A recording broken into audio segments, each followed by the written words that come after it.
자, 오늘 함께 나눌 말씀의 제목은요, 최후의 만찬입니다. 마지막 저녁 식사예요. 마지막 저녁 식사. 제자들과 함께하는 마지막 저녁 식사. 왜 만찬일까? 여러분, 만찬이라는 이 단어는요, 저녁 식사를 말하는, 디너를 말하는 거예요. 아침에 식사하는 것은 오찬이라고 그래요. 그리고 점심에 먹는 것을 가리켜서 정심의 오찬. 네. 맞습니다. 네. 그리고 아침에 먹는 것은 조찬. 네. 그리고 저녁에 먹는 것은 만찬. 그렇게 얘기합니다. 그러니까 마지막 만찬, 마지막 저녁 식사하는 거예요. 제자들과.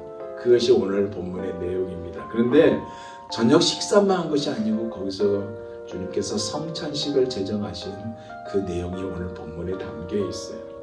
오늘은 사실은 종료주일이라고 했습니다. 그리고 내일부터는 고난주간이 시작됩니다. 종료주일, 팜 선데이인데 예수님께서 십자가의 죽음을 위해서 예루살렘에 입성하는 날을 기념하는 절기가 종료주일입니다. 성경에서 종려나무는 의와 아름다움, 승리 등을 상징하고 있어요. 예수님께서 이날 나귀를 타시고 예루살렘에 입성하셨으며 많은 사람들이 겉옷을 길에 펴고 종려나무 가지를 흔들며 호산나 호산나 다윗의 자손이여 찬송하리로다 주의 이름으로 오시는 이여 가장 높은 곳에서 호산나라고 외쳤던 그 날을 기념하는 절기가 바로 종료주일이에요. 우리가 지난번에 나눴죠. 스가랴 9장 9절의 말씀 예언된 그대로 주님께서 오셨고요. 그리고 호산나 주일이라고 불리는 날이 바로 팜 선데이, 바로 종료주일입니다. 그리고 주님은 제자들과 이제 잡히시던 날 밤에, 그날이 목요일이래요. 잡히시던 날 밤에 마지막 만찬, 라스트 디너를 지금 주님이 제자들과 가지고 있는 거예요.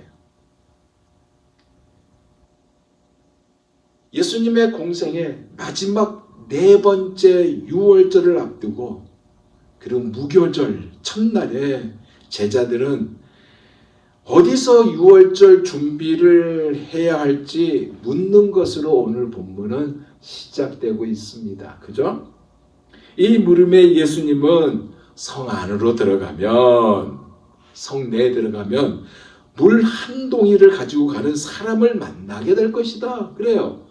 그러면서 그에게 내 때가 가까웠으니 내 제자들과 함께 유월절을 내 집에서 지키겠다고 하면 그가 다른 성경에는 나옵니다. 큰 다락방, 즉 2층 방이죠. 어플룸을 보여줄 것이다 라고 말을 합니다.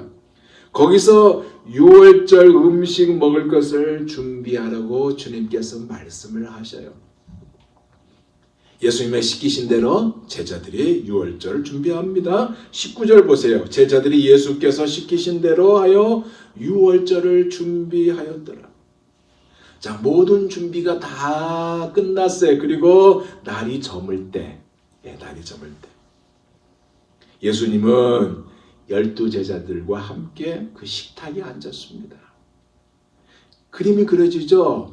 여러분, 레오나르도 다빈치의 그 만찬 그 그림이 있잖아요. 그것을 상상해 보시길 바랍니다. 예수님이 딱 앉으셨고 제자들이 주위에 딱 모여서 식탁에 모여서 같이 이제 유월절 디너를 갖고 있는 겁니다.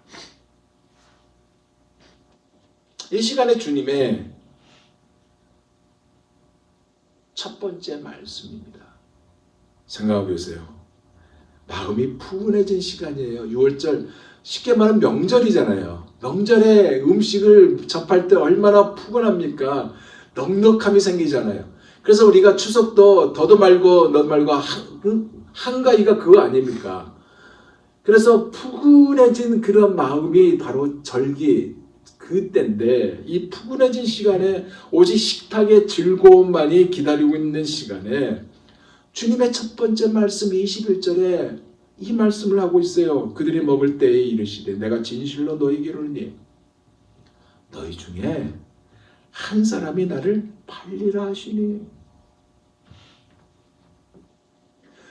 구원의 날을 기념하는 기쁘고 좋은 날인데 너희 중에 한 사람이 나를 판다라는 무거운 말씀을 주님께서 던졌습니다. 생각해 보세요. 공생에 약 3년 반 동안 부르시고 동고동락했던 그들에게 다른 날도 아닌 이 6월절에 첫마디 던질 말씀이 너희 중에 한 사람이 나를 판다. 이 엄청난 말씀에 제자들이 어떻게 했어요? 충격을 받았죠. 쇼킹했습니다. 근데 본문을 보면 이 쇼킹한 거기에 가만히 있는 사람이 없었다고 했습니다. 침묵한 사람이 없다고 그랬어요. 몹시 근심하여 예수님께 대물었다고 했습니다. 22절 보세요. 각각 여짜오되. 그러니까 누구도 예외 없이 뭐라고 말했습니까? 예수님 저는 아니지요. 예수님 저는 아니지요. 라고 하였고 베드로는 아마 더 강하게 강조했을 것입니다. 주님 저는 아니지요. 라고 했어요. 아니 소심한 사람은 혹시 내가 거기에 해당되면 어떻게 하지? 라는 그 조바심. 그 혈액형 A형이 주로 이런 거 많이 있잖아요. 그 조바심을 가지면서 연약한 마음을 드러내지 못하고 즐거워할 명절에 찬물을 끼얹는 주님의 말씀에 그 예상치 못한 무거운 말씀에 부담을 느끼고 있었을 것이다 라고 생각이 든다 이 얘기예요. 이 말씀은 가룟 유다의 배신을 이미 미리 하신 질문이고 최후의 만찬의 그 화두를 제자의 배신으로 시작한 이 만찬이거든요. 그럼에도 불구하고 주님은 은혜의 만찬으로 베푸시고 있어요. 관습에 따라 어린 양의 고기가 아닌 당신이 친히 6월절의 어린 양이기 때문에 떡을 가지사 축복하시고 떼어 주셔서 먹게 하셨고 또한 포도주를 가지고 감사 기도하시고 마시게 하셨습니다.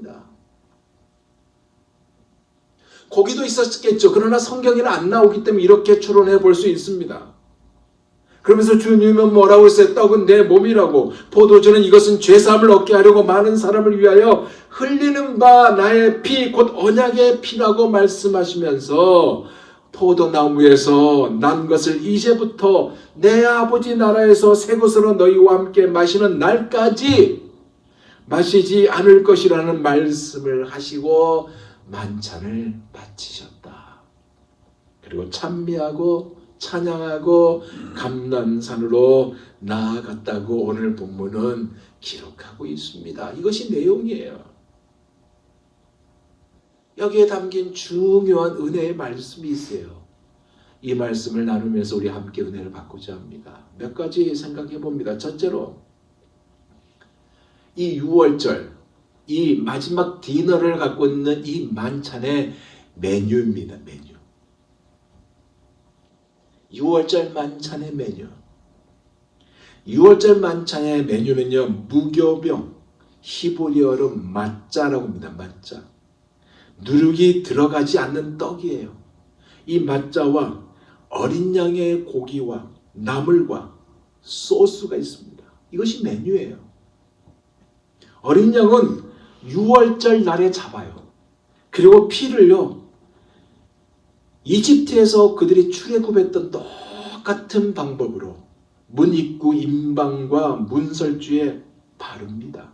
그리고 고기는 잡아서 먹어요. 쓴 나물은요. 히브리어로 마로르라고 그래요. 마로르. 애굽 즉 이집트에서 쓰디쓴 노예 생활을 기념하는 나물입니다. 상징이에요. 그래서 이것 또한 먹습니다. 그리고 소스는요. 어떤 소스냐? 색깔은요. 벽돌 색깔입니다. 그러니까 황토 벽돌 색깔인데 무화과 나무가 열매 들어가고 무화과 열매, 대추, 야자 열매, 건포도, 기타 견과류를 그 안에 집어넣어서 섞어서 만드는데 색채가 진흙색입니다. 왜 진흙색이냐? 아마 애굽에서 즉 이집트에서 진흙으로 벽돌 굽기를 했던 이것을 기억하기 위해서 기념하기 위해서 칼라가 이 진흙색이었다라고 추론해 볼 수 있습니다. 근데 그것만 있는 것이 아니었어요.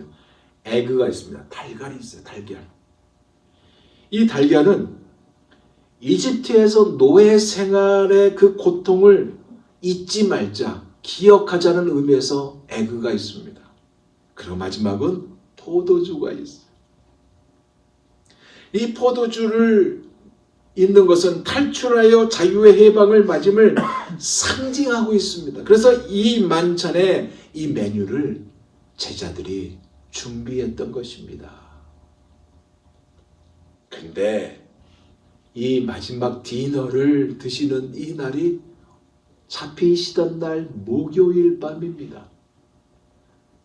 이제 몇 시간이 지나면 배신한 유다의 안내가 있을 것이고 겟세마네 동산에서 체포가 될 것이고 유대인과 로마인들에게 부당한 재판을 연달아 받으실 것이고 심한 매질과 조롱과 무자비한 군인들의 손으로 십자가에 못 박히시고 서서히 고통스러운 죽음을 맞으실 것인데 이 모든 일이 있기 전에 이 6월절 만찬을 마지막 디너를 제자들과 함께 보낸 것입니다. 두 번째는 이 만찬을 그러면 어떻게 어떤 스타일로 어떤 방법으로 어떤 룰에 의해서 보냈냐 얘기입니다. 문서를 뒤져보니까 포도주가 4번을 따라서 전달하더라고요. 포도주 4잔을 순서에 따라 진행했다는 것을 엿볼 수 있습니다. 첫 번째 잔은요, 식사 전에 마시는 잔입니다. 우리 보통 경양식에 가면 포도주를 시킨 사람들이 입가심을 이렇게 하듯이 포도주를 이렇게 입가심을 타는데, 근데 이 포도주가 오리지널 포도주가 아니고요, 물을 섞은 포도주입니다. 오리지널로 하다 보면 이미 다 취할 거예요. 그러나 물을 어느 정도 섞어서 취기가 들어가지 않는 포도주입니다.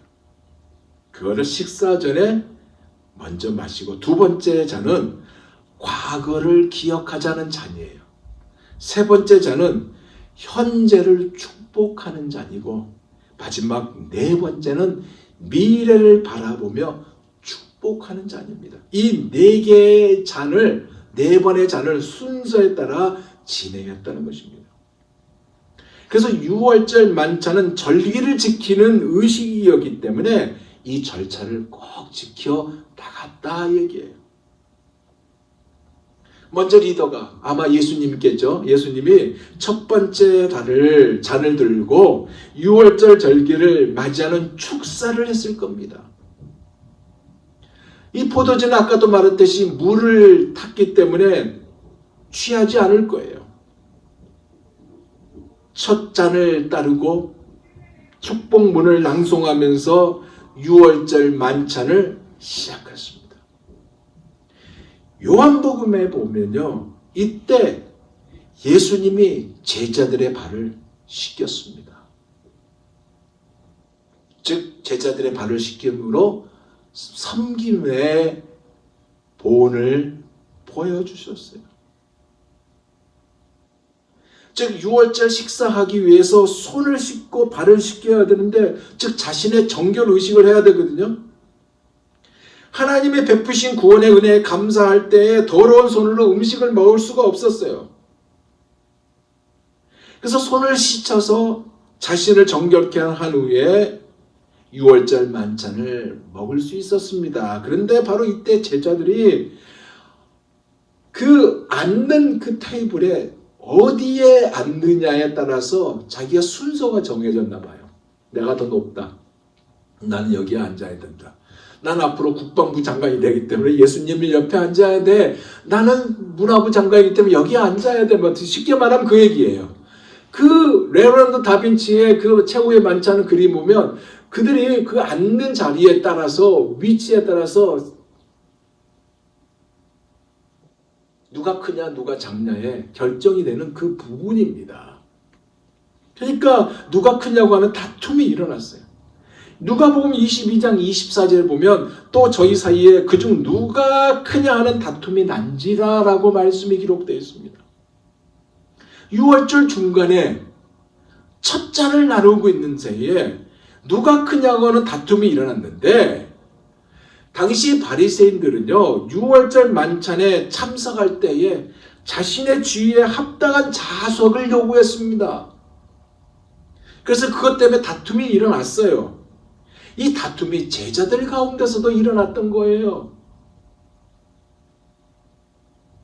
그리고 옆으로 기댄 채 식사를 하려고 하니까 옆 사람의 발이 지저분하거든요. 닦지 않았어요. 발을 닦아서 그 안에 참석해야 되는데 발을 닦지 않은 겁니다. 그 먼지가 묻은 걸 봐야 돼요. 근데 들어갈 때 서로 발을 닦아줘야 되거든요. 제자들이 서로들 간에 발을 닦아줬어야 돼요. 근데 누가 크냐는 다툼 때문에 마음이 꿍해가지고 안 닦아준 거예요.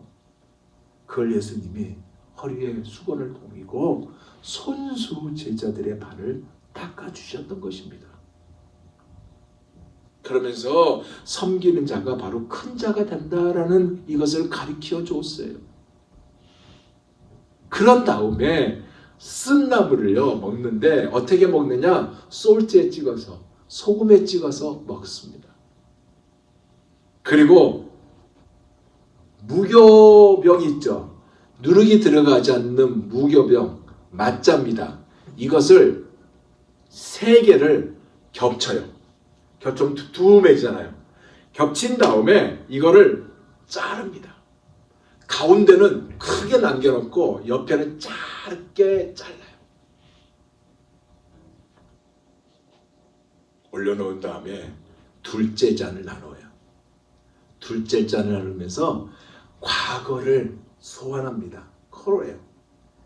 왜 이 밤에 이 무교병, 이 맞자를 먹는지, 왜 이 밤에 쓴 나물을 먹게 되는지, 왜 이 밤에 이 쓴 나물을 소금에 솔트에 찍어서 2번이나 찍어서 먹는지, 그리고 왜 이 밤에 이것을 먹을 때 똑바로 앉아서 먹어야 되는데 비스듬히 누워서 먹게 되는지, 이것을 리더가 질문을 던지고 답을 해주면서 출애굽, 즉 이집트를 탈출했던 출애굽의 사건을 기억하는 시간을 가졌던 거예요. 그리고 3번째 잔을 나누면서 현재를 축복합니다. 이때 예수님은 맞자를 떼요. 그리고 축복문을 낭송하면서 이때 주님이 이 나눈 이 맞자를 가지고 뭐라고 그래요? 자신의 몸이라고 비유하면서 말씀하셨던 겁니다. 26절 보세요. 그들이 먹을 때 예수께서 떡을 가지사 축복하시고, 이 떡이 바로 무교병 맞자입니다. 이걸 가지면서 축복하시고 떼요. 동강 냈잖아요. 그거 하나 들은 거예요. 들어서 제자들에게 주시며 이르시되 받아서 먹으라. 이것은 뭐요? 내 몸이니라, 내 바디니라 그랬어요. 떡 한 조각을 그냥 주지 않아요. 소스에 적셔서 준 겁니다. 근데 이 소스에 적셔서 누구한테 줘요? 가룟 유다에게 줍니다. 주시면서 이렇게 말씀했어요. 오늘 본문에는 없습니다. 그러나 요한복음 13장 26절에 보면 이 말씀이 기록되어 있어요. 들어보세요. 예수께서 대답하시되 내가 떡 한 조각을 적셔다 소스에 적셔다 주는 자가 그니라 하시고, 나를 반 자가 누구라는 것을 말씀하시죠. 그니라 하시고 곧 한 조각을 적셔서 가로 시몬의 아들 유다에게 주시니,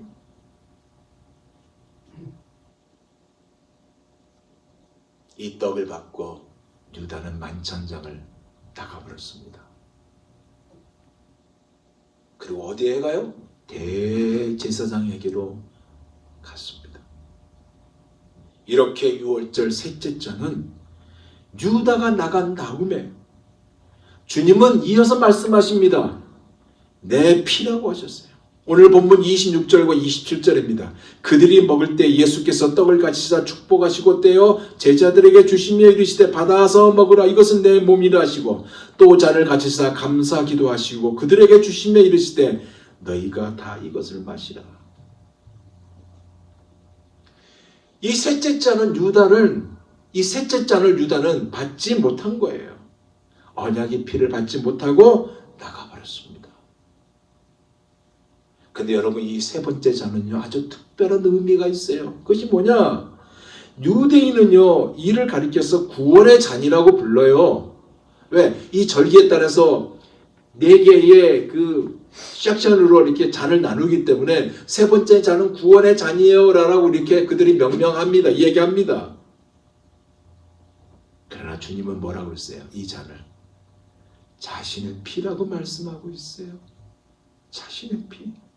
28절에 이것은 죄 사함을 얻게 하려고 많은 사람을 위하여 흘리는 바 나의 피 곧 언약의 피니라.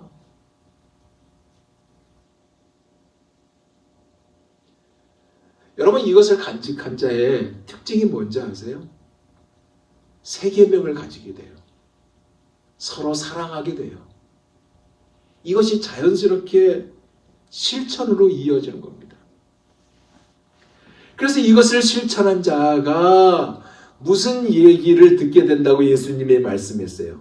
당신의 제자인 줄 알리라 그랬습니다. 우리가 착한 행실을 보고 그리스도의 제자인지 안다고 그랬잖아요. 왜? 세 계명을 가졌기 때문에 하나님을 사랑하고 이웃을 사랑하고 서로 사랑하는 세 계명을 가졌기 때문에 서로 사랑할 수밖에 없어요. 예수의 제자의 향기를 날 수밖에 없어요. 크리스찬이라는 소리를 듣게 된다는 얘기예요. 이 크리스찬의 소리는 안디옥 교회에서 시작된 거 아닙니까? 이 크리스찬, 그리스도의 사람, 그리스도의 냄새가 나는 사람들을 가리키잖아요. 그리스도의 맛이 나는 사람들이라는 이야기를 듣게 되잖아요. 여러분 우리가 이 자리에 머물기를 원합니다. 정말 우리가 크리스찬이 되기를 원합니다. 그리고 네 번째 잔은 미래를 축복하는 엘리야의 잔이라고 그래요. 엘리야의 잔. 엘리야의 잔이라는 의미는 메시아를 기다리는 그 잔이에요. 그래서 6월절 이 잔을 들면서 6월절 식사가 끝을 납니다.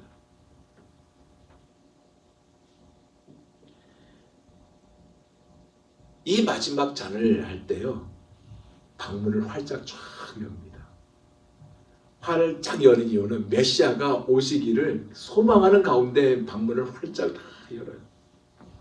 그리고 이 엘리야 잔이라고 불리는 네 번째 잔에 포도주를 가득 채워요. 출현을 앞으로 오실 메시아의 즉 엘리야를 위한 잔을 가득 채우는 것입니다. 근데 보세요 여러분. 사실 메시아는 오셨잖아요. 그리고 그 자리에 제자들과 함께하고 있잖아요. 그리고 마지막 제자들과 마지막 6월절 마지막 라스트 디너를 지금 보내고 있는 겁니다. 이 사실을 제자들은 완전히 모르지만 주님이 부활하신 후에 나중에 주님께서 왜 이렇게 하셨는지를 알게 되죠.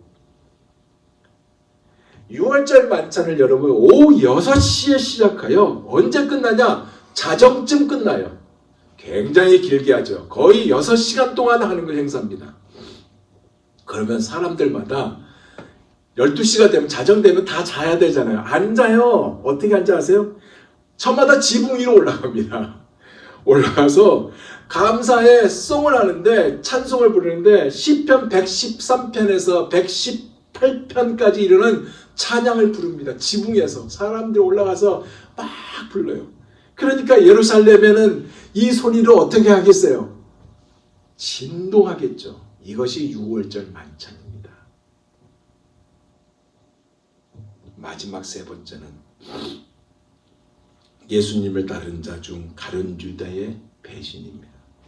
21절 보세요. 저물 때 예수께서 12제자와 함께 앉으셨더니 저희가 먹을 때 이르시되 내가 진실로 너에게 이르노니 너희 중에 한 사람이 나를 팔리라 하시니. 6월절 만찬을 하시다가요, 제자 중 한 사람이 당신을 팔 것이라고 하니까 제자들이 근심하여 각각 주님께 질문을 했어요. 주여, 나는 아니지요. 주님 냅니까? 그래서 주님께서 뭐라고 그랬어요? 나와 함께 그릇에 손을 넣는 그가 나를 팔리라. 23절에 말씀하고 있죠. 즉 가룟 유다가 당신을 배반할 거라 하셨던 겁니다. 그리고 가룟 유다는 차라리 태어나지 않았으면 좋을 뻔했다고 24절에 말씀하고 있어요. 무슨 얘기예요? 가룟 유다의 운명에 대한 준엄한 심판을 내리시고 있는 것입니다. 근데 이 사람 멘탈이 굉장히 대단한 것 같아요. 25절에 배신한 유다의 답이 이렇게 나옵니다. 라삐어 내니까? 대답하시되 내가 말하였도다 하십니다.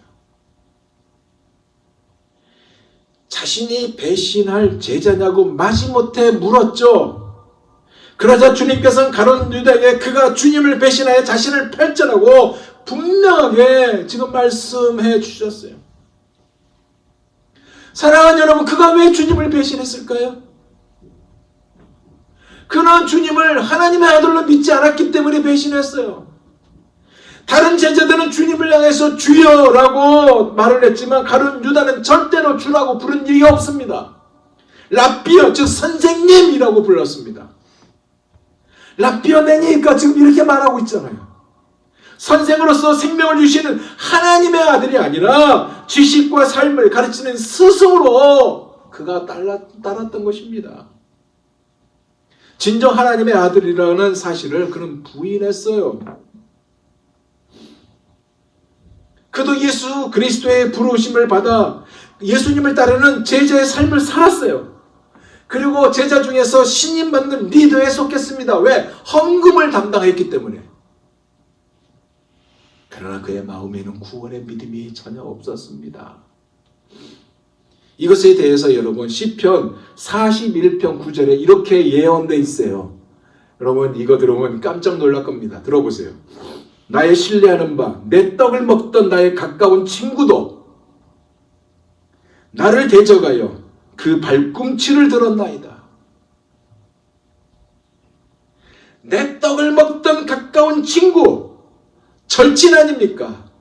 예수님께 부름을 받아서 3년 반 동안 공생에 같이 있었던 자입니다. 발꿈치를 들었다? 주인을 차버리고 도망갔다 그 뜻입니다. 주인을 섬겨야 하는 말이요, 발꿈치로 주님의 발로 쳤다 그 얘기입니다. 함부로 차버리고 도망갔다 그 의미예요.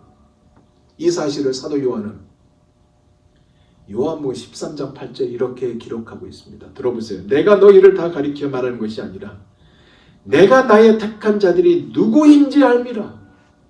그러나 내 떡을 먹는 자가 내게 발꿈치를 들었다 한 성경을 응하게 하려 것이냐.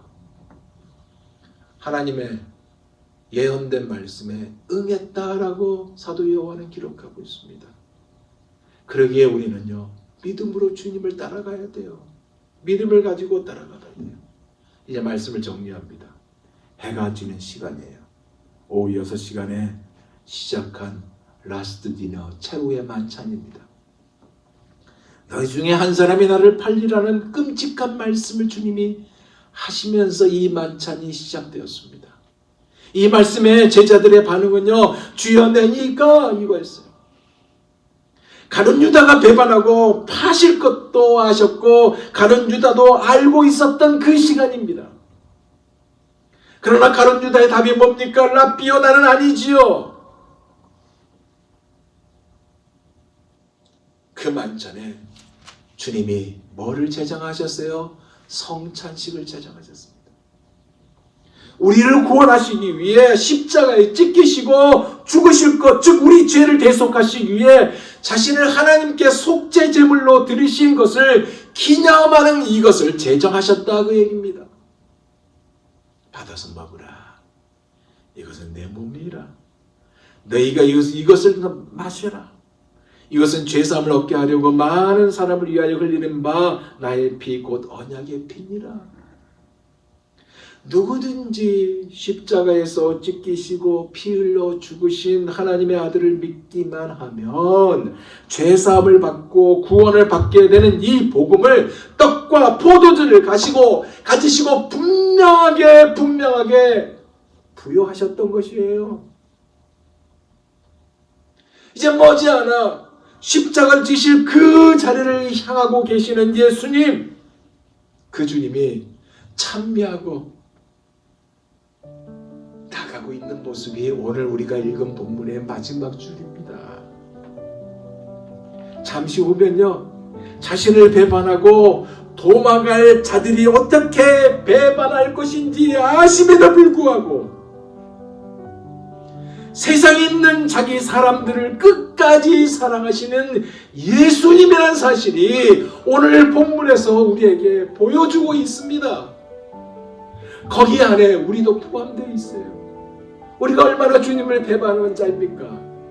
그럼에도 불구하고 우리를 사랑하시는 주님입니다. 끝까지 사랑하셔요. 이번 한 주간도 십자가의 은혜, 그리스도의 은혜, 하나님의 이 굳건한 약속이 우리 안에 풍성해지는 한 주간이 되시기를 예수 그리스도 이름으로 축원드립니다. 기도하겠습니다.